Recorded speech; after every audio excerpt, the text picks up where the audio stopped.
Hi everyone. ഇന്നത്തെ വീഡിയോയിൽ പുതിയ OTT റിലീസുകൾ ഏതെല്ലാമാണെന്ന് നമുക്ക് നോക്കാം. കുറച്ച് മൂവീസ് OTT വന്നിട്ടുണ്ട്. അപ്പോൾ ചാനൽ ഇഷ്ടപ്പെടുകയാണെങ്കിൽ സബ്സ്ക്രൈബ് ചെയ്യാൻ മറക്കരുത്. അപ്പോൾ നമുക്ക് വീഡിയോയിലേക്ക് പോകാം. ആദ്യമായി മറുവശം എന്ന് പറയുന്ന മൂവിയാണ്. ഇത് ഒരു വർഷമായി ഈ മൂവി ഇറങ്ങിയിട്ട്, എന്നാൽ തിയേറ്ററുകളിൽ വലിയ വിജയം നേടാൻ ഈ സിനിമയ്ക്ക് സാധിച്ചിട്ടില്ല. ഇതൊരു ക്രൈം ഡ്രാമ ത്രില്ലർ മൂവിയാണ്. ഇത് മനോരമ മാക്സിൽ ഇപ്പോൾ സ്ട്രീമിംഗ് തുടങ്ങിയിട്ടുണ്ട്. താല്പര്യമുള്ളവർക്ക് കണ്ടുനോക്കാം. അടുത്തതായി സിംഗ് ഗീതം എന്ന് പറയുന്ന ഒരു തെലുങ്ക് മൂവിയാണ്. ഇത് നെറ്റ്ഫ്ലിക്സിൽ ഇപ്പോൾ സ്ട്രീമിംഗ് തുടങ്ങിയിട്ടുണ്ട്. ഇത് പാൻ ഇന്ത്യൻ ഭാഷകളിൽ റിലീസായിട്ടുണ്ട്. അതുകൊണ്ട് തന്നെ മലയാളം ഉൾപ്പെടെയുള്ള ഭാഷകളിൽ നിങ്ങൾക്ക് കാണാവുന്നതാണ്. താല്പര്യമുള്ളവർ കണ്ടു നോക്കുക.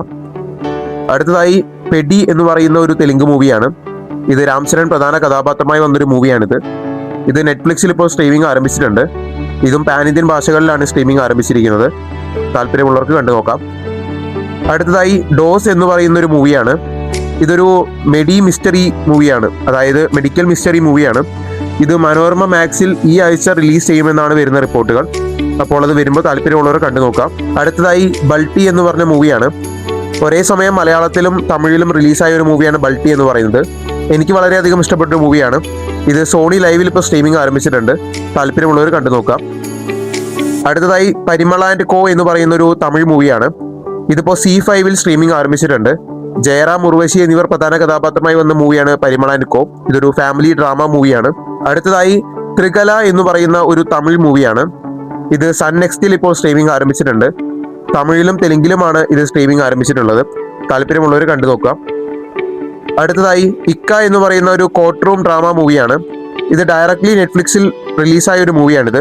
ഇതിപ്പോൾ സ്ട്രീമിംഗ് ആരംഭിച്ചിട്ടുണ്ട്. അക്ഷയ് കന്യക പ്രധാന കഥാപാത്രമായി വരുന്നൊരു മൂവിയാണ്. താല്പര്യമുള്ളവർ കണ്ടു നോക്കിയിട്ട് അഭിപ്രായം പറയുക. അടുത്തതായി പതി പത്നി ഓർ ദോ എന്ന് പറയുന്ന ഒരു ഹിന്ദി മൂവിയാണ്. ഇത് നെറ്റ്ഫ്ലിക്സിൽ ഇപ്പോൾ സ്ട്രീമിംഗ് ആരംഭിച്ചിട്ടുണ്ട്. താല്പര്യമുള്ളവർ കണ്ടു നോക്കാം. അടുത്തതായി ദ സെന്റിലൻസ് എന്നൊരു ഇംഗ്ലീഷ് മൂവിയാണ്. ഇതിന്റെ പ്രൊനൗൺസിയേഷൻ ഇങ്ങനെ തന്നെയാണെന്ന് കരുതുന്നു, അല്ലെങ്കിൽ ഇത് സെന്റൈലൻസ് എന്നും വിളിക്കാം. ഇതിലേതാണ് കറക്റ്റ് പ്രൊനൗൺസിയേഷൻ എന്നറിയില്ല. ഇത് ഒരു സയൻസ് ഫിക്ഷൻ ആക്ഷൻ മൂവിയാണ്. ഇത് ഇംഗ്ലീഷ് മൂവി കൂടിയാണ്. ഇതിപ്പോൾ സ്ട്രീമിംഗ് ആരംഭിച്ചിട്ടുണ്ട്. ഇംഗ്ലീഷ്, ഹിന്ദി ഭാഷകളിലാണ് സ്ട്രീമിംഗ് ആരംഭിച്ചിട്ടുള്ളത്. താല്പര്യമുള്ളവർ കണ്ടു നോക്കുക.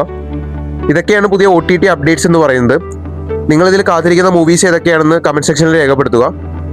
പുതിയ OTT അപ്ഡേറ്റ്സുകളെ കുറിച്ച് അറിയുന്നതിനും സിനിമ ഒപ്പീനിയനുകളെ കുറിച്ച് അറിയുന്നതിനും ഈ ചാനൽ സബ്സ്ക്രൈബ് ചെയ്യുക. Okay, by.